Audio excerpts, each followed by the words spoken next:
जी नला जाइए राजा जी।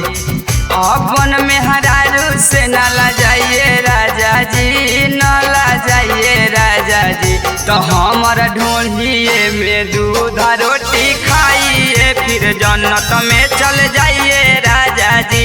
हमारा ढोलिए में दूध रोटी खाइए फिर जन्नत में चल जाइए राजा जी।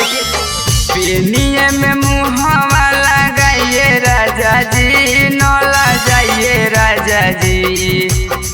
पेनिया में मुहवा लगाइए राजा जी नला जाइए राजा जी। तो हमारा ढोलिए में दूध रोटी खाइए फिर जन्नत में चल जाइए राजा जी।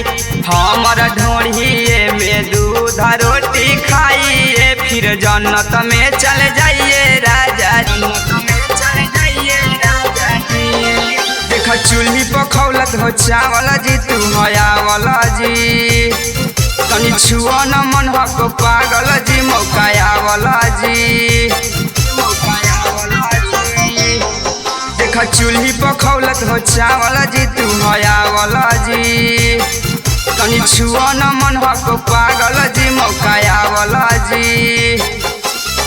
टेबल पलेवल आके मिलाइए राजा जी आके मिलाइए राजा जी। टेबल पलेवल आके मिलाइए राजा जी आके मिलाइए राजा जी।